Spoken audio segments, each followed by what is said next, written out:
Every day, I find myself on Pinterest looking up international vacations, following Facebook pages loaded with travel suggestions, and looking into every international travel deal that comes across my newsfeed.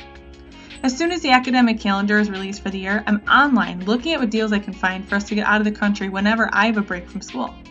This obsession started when our friends convinced us to go to Jamaica. It was a cold February night, and our friends Megan and Theo were telling us all about their recent experience in Mexico.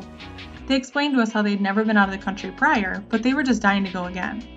My husband AJ and I had all sorts of questions. How was the resort? Was it hard to come out of the country? For every question we had, they had an answer. All they could talk about was how great it was, how they were completely carefree for a week, and how much they enjoyed being detached from their normal everyday world. The conversation continued, and Megan said, "We're going to plan another trip for August. You guys should come."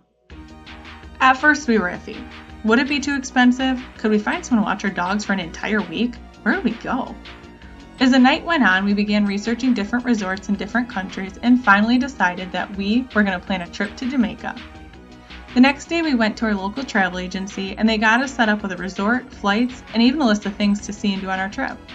The best part to us at the time, we only had to put $100 down and we had until our trip to pay for the rest.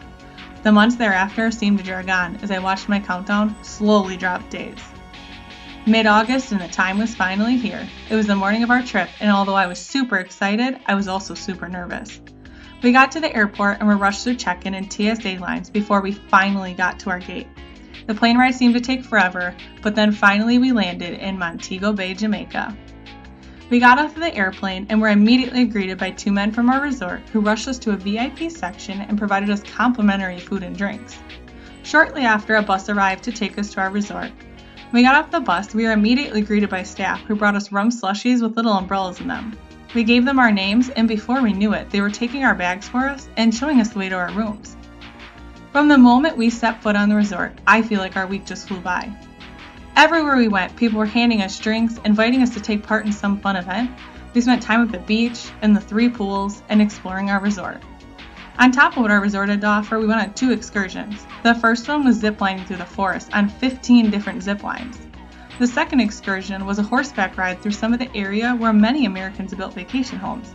At the end, we came out to a beautiful view of the ocean where we swam with the horses in the water.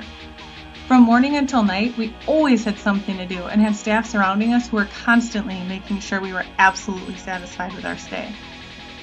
The following year in September, we went on another international vacation to Punta Cana, and this time with even more friends than before. This time we stayed at a larger resort and tried a different excursion. Our vacation started out the same way, with amazing staff greeting us and making sure we were absolutely comfortable. When we walked into the lobby, it was full of lounge areas, a bar, fresh water with fruit, and palm trees covering every inch outside of the lobby. The excursion we tried in Punta Cana was an ATV ride through some of the areas that locals live, along with a stop to see where they grow tobacco. During this ATV ride, we got a first-hand view at how the locals lived. Although this was quite a shock to me, I was still so amazed by everything we were seeing. Per usual, our vacation was winding down, and we were not ready to go home. We spent our last few nights taking advantage of events offered on the resort and taking in the pure bliss of a carefree vacation. When traveling internationally, you get to see and meet so many amazing people. You experience culture from an entirely different perspective, and of course, by going to an all-inclusive resort, you get to leave your wallet at home. It's been almost a year and a half, and AJ and I are dying to go on another international vacation. Next up, Negril, Jamaica, January 2018.